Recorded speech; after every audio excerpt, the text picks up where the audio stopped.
Yo, what is good, everybody? Welcome back to my channel. I know I've been gone for a minute. I've been gone for a minute. I've been dealing with school, getting myself situated with my classes of such nature and all that. But we back on it, you feel me? I'm gonna try to upload as many videos as I can, with the time being. I'm gonna make sure I'm gonna be getting back on the horse. I know I was slacking just a little bit. I know it's been a minute since I've posted, but I'm gonna be back on here consistently. You know what I'm saying? And getting these reaction videos out to y'all. That's pretty much the motto of what's on this channel. You feel me? And so today we about to be reacting to some deep sea creatures. You feel me? I pretty much don't know much about the sea, but you feel me? I know there's some creatures down there, bro, that ain't just crazy. You feel me? We're about to get into the video, so let me stop all the chit chatter and let's get into this video. Let's go. The ocean is deep, vast, and often terrifying. Who knows what lurks in those crystal marine waters? I don't think anybody can dive in Bimini and not believe that these are man-made artifacts. You can imagine what might be waiting to be discovered below the surface. In fact, much remains to be learned from exploring the mysteries of the deep, since more than 80% of it remains unmapped, unobserved, and unexplored. Imagine that the lowest point on Earth, the Mariana Trench in the Pacific Ocean, sits at a staggering 36,000 feet below sea level. What might you find? Ancient cities, fleets of sunken ships, underwater museums, even ghosts. Oh, the terror. Here are the 15 most terrifying objects found in the deep sea.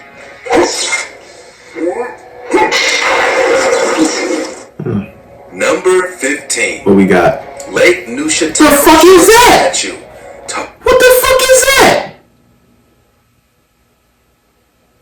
Lake Minshew shark statue. Oh, I was finna say, boy, I thought that was some. Son, what the fuck is that? Nah, yo, that joke look crazy. I thought that was real for a second. Yo, like, bruh, what is that? Lake Neuchatel shark statue. Oh, okay. I was finna say, son, like, yo, bro, what is that? Talk about terrifying. There's zero information about the actual shark statue that appears in the video. And trust me, we researched. But the location is Lake Neuchatel in the French-speaking part of Switzerland, a popular diving destination for European divers. It's unclear how or why the shark statue was located there, and this footage just makes that fact even more terrifying. But Switzerland is a very popular place to go diving, especially in the winter. With a surface of 84 square miles, Lake Neuchatel is the largest lake located entirely in Switzerland, and the 59th largest lake in Europe. The Theo River enters at its southwestern end and issues from it at its northeastern end. The northwestern shore is the most thickly settled, and the slopes are covered with vineyards. But whoever placed that sculpture at the bottom of the lake, are you the Swiss Banksy? Got some issues, bro. That's all I got to say, bro. Underwater elsewhere? Before we move on, if you don't smash the like button, subscribe, and click the notification bell today, the clown will appear under your bed tonight. Number 4. That's another thing too. Hey, yo, make sure y'all like, subscribe, share. Get this out there. You feel me? But when he on, bro, I ain't no egg gonna be under your bed. Just like, subscribe, share, and get this video out there. I got y'all, bro. I got y'all. But we on to number 14 now. Team, the Ghost Fleet of Truk Lagoon. South Pacific's Caroline Island harbors the Ghost Fleet of Truk Lagoon. In a surprise attack by American allies in World War II, approximately 250 Japanese aircrafts were destroyed and more than 50 ships sunk. An estimated 400 Japanese soldiers were killed in one ship alone, trapped in the cargo hold. Most of the fleet remains in exactly the same spot it was left, largely forgotten by the world until the late 1960s. Jacques Cousteau's 1969 film Lagoon of Lost Ships explored the wreck-littered lagoon, and many of the sunken ships were then still full of bodies. As wreck divers brought attention to the site, Japan began recovery efforts, and many bodies have been removed and returned to their homes for burial. Some wreck divers often wonder, do the anguished souls of the crew and passengers who perished haunt those who dared to explore the shipwreck's remains? If you dive wrecks long enough, you'll hear tales of divers who were left with the bone-chilling feelings of this sort. Crushed by outside pressure. There could have been no survivors. Some indicate there was merely an eerie mood cast over the wreck, while others have suggested that they saw something down there that they can't explain. Number 13. That's crazy. SS Thistlegorm. The world-famous SS Thistlegorm was sunk in 1941 in the Gulf of Suez at the northern end of the Red Sea. It became a world-class visitor destination. Packed to the gunwales with a cargo of supplies destined for the British Fifth Army based in Alexandria. Armored carriers, motorcycles, jeeps, trucks, airplane parts, rifles, radio equipment, and a plentiful supply of Wellington boots can all be seen during your dive.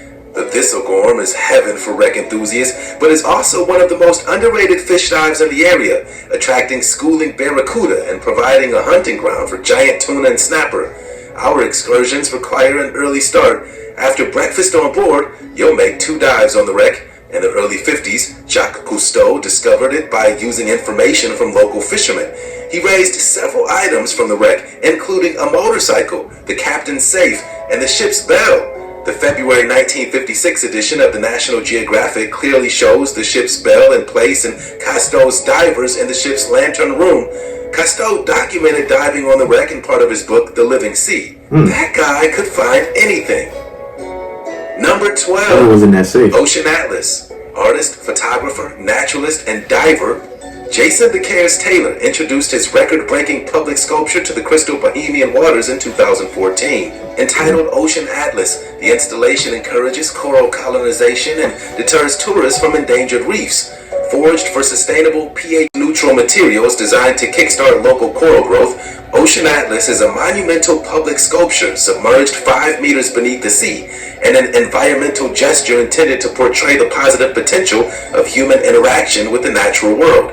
Located off the west coast of New Providence, the 18-foot-tall, 60-ton statue is currently the largest underwater statue in the world. Damn. The girl in the piece seems to struggle underneath a heavy burden, which is appropriate given that she was named after Atlas, the Greek god responsible for bearing the heavens on his shoulders. Of the Ocean Atlas. It's got quite a meaning to it. As with the rest of Taylor's numerous underwater sculptures, this one was made from a special pH-neutral cement that will allow reef organisms to thrive on its surface. His statues allow new reefs to grow where none existed before, and draw tourists away from overworked diving hotspots. Maybe not terrifying, but with the world on his shoulders, that's a scary thought. Number 11, Atlit Yam. Talk about weird underworlds. Not far off the coast of the village of Atlit in the Mediterranean Sea, near Israel, lies the submerged ruins of the ancient Neolithic site of Atlit Yam. The prehistoric settlement, which dates back to the 7th millennium BC, has been so well preserved by the sandy seabed that a mysterious stone circle still stands as it was first erected, and dozens of human skeletons lay undisturbed in their graves. Today, Atlit Yam lies beneath 16 to 40 feet beneath sea level and covers an area of 40,000 square meters. The site was first discovered in 1984 by marine archaeologist Ehud Galilee, and since then, underwater excavations have unearthed numerous houses, stone-built water wells, a series of long unconnected walls, ritual installations, stone-paved areas, a megalithic structure, thousands of flora and fauna remains, dozens of human remains, and numerous artifacts made of stone, bone, wood, and flint. The site provides unprecedented insight into life in Neolithic times, when people had just discovered how to domesticate plants and animals. I bet there are ghosts there too. I wonder what happened, like, bro. How did that come Sea of Galilee up? structure. A gigantic monument at the bottom of the Sea of Galilee, as well as several mysterious structures, including a gigantic stone wheel and a moon-shaped monument, were recently found in northern Israel. The mysterious structures have left archaeologists around the world bewildered. Who built them, and what were they used for? They may be some of Israel's most mysterious structures. They're easy to miss from the roadside, but can clearly be seen from the skies or beneath the sea.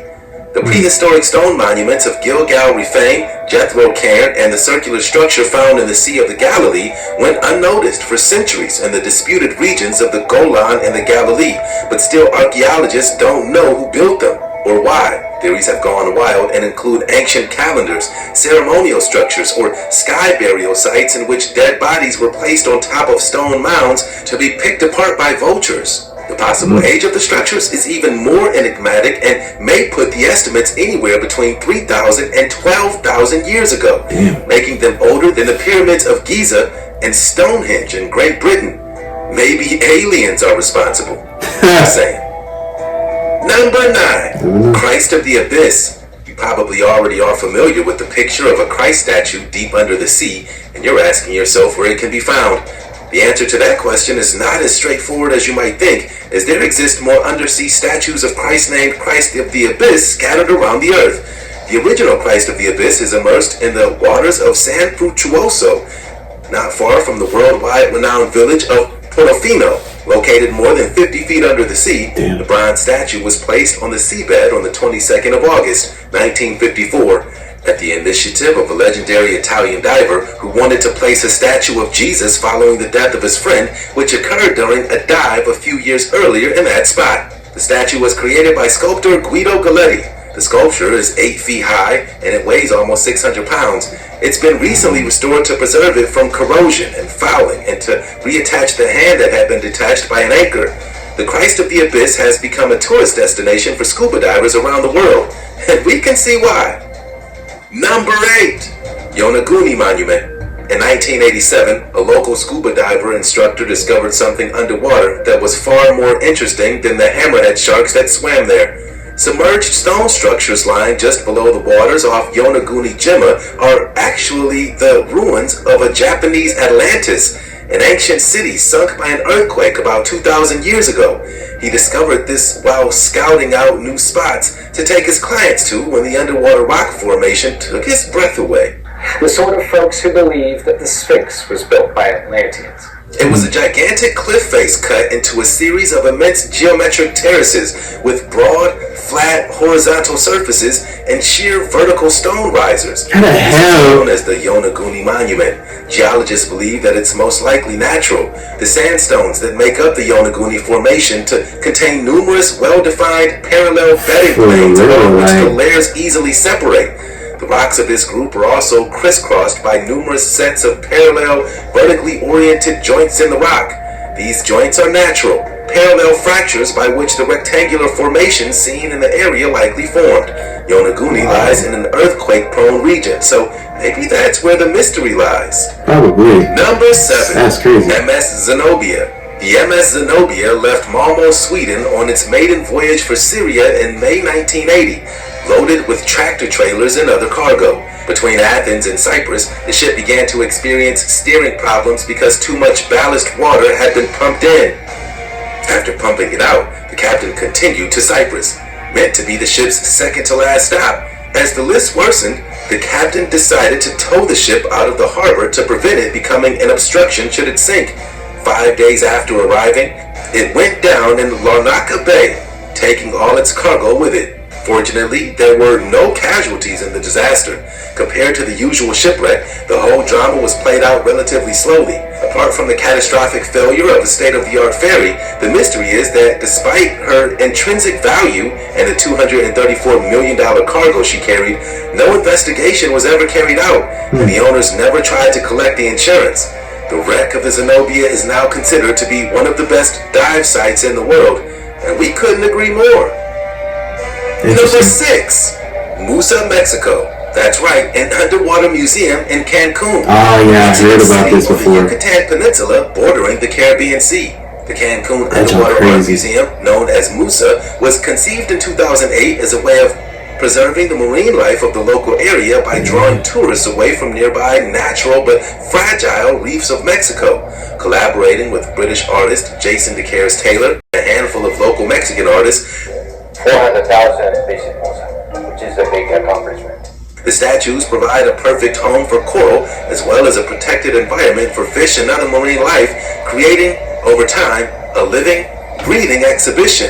Covering an area of over 1,300 square feet, the museum is divided into 2 distinct galleries several miles apart. To place the statues on the ocean floor, the team had a special lift made for the statues. Some were so heavy that they had to be lifted into the water using lift bags. The Museo Subaquático de Arte, or the Cancun Underwater Museum, welcomes nearly 750,000 tourists yearly. What a destination! That's crazy. Number 5. The San Jose shipwreck. It was 1708 when the Spanish galleon San Jose erupted into flames off the coast of Cartagena, Colombia. The ship had been at battle with the British since late afternoon, and by night, the 62-cannon galleon had disappeared into the Caribbean Sea. With it, sunk nearly 600 people and up to millions of dollars worth of gold, silver, and jewels. For centuries, the San Jose galleon lay lost on the ocean floor, but the mystery surrounding the ship began to unravel in 2015 when the Colombian government announced it had officially been found. Now, it's at the center of a custody dispute among parties all staking claim to the San Jose's riches. The Colombian government hasn't revealed the exact location of the famed galleon, which is often called the Holy Grail of shipwrecks. In fact, the real-life treasure ship has long been the subject of fascination. Nobel Prize-winning author Gabriel Garcia Marquez wrote about it in Love in the Time of Cholera. The novel's main character, Florentino Ariza, planned to dive down and retrieve the San Jose's riches for his lifelong love. So romantic. Number 4. The plastic bag. An American explorer has found plastic waste on the seafloor while breaking the record for the deepest ever dive. Victor Vescovo descended nearly 7 miles to the deepest place in the ocean. Boy, it's cold as shit. What is he doing? It was a great journey. Saw some really interesting things on the bottom. The Pacific Ocean's Mariana Trench. He spent 4 hours exploring the bottom of the trench in his submersible built to withstand the immense pressure of the deep. He found sea creatures, but also found a plastic bag and sea wrappers. The Mariana Trench, the deepest point in the ocean, extends nearly 36,000 feet down in a remote part of the Pacific Ocean, but if you thought the trench could escape the global onslaught of plastic pollution, you'd be wrong. A recent study revealed that a plastic bag, like the kind given away at grocery stores, is now the deepest known piece of plastic trash. That's Other plastic debris was trash, prevalent, and plastic bags in particular made up the greatest source of plastic trash. Other debris came from material like rubber, metal, wood, and cloth. Most of the plastic, a whopping 89%, was the type of plastic that's used once and then thrown away, like a plastic water bottle or disposable utensil. Come on, people. Number 3, the locomotive graveyard. This graveyard was found by chance by Paul Hepler back in 1985, the famous New Jersey train graveyard. He was mapping the bottom of the ocean when he picked up on the 2 huge metal objects that turned out to be trains. Despite the murky water, experts examined the trains in the watery resting place. The locomotives turned out to be a rare Planet Class 222T models, a model that was only produced for a short time due to the unfortunate fact that they were obsolete almost as soon as they were produced. You thought this thing was pretty old, possibly even 100 years or so. They were small locomotives, weighing about 15 tons, and self-contained. What remains a mystery, however, is how the 2 steam engines came to be sunk. Experts believe that the locomotives were being transported from Boston to the mid-Atlantic on a barge when they encountered a storm 5 miles off the coast of Long Branch. In that storm, the engines either fell off the barge accidentally or were deliberately pushed off to lighten the load and prevent the ship from going down in the rough seas. In spite of that, they seem to be remarkably well preserved. What a find! Number 2. The Antikythera mechanism. 115 years ago, an archaeologist was sifting through objects found in the wreck of a 2,000-year-old vessel off a Greek island.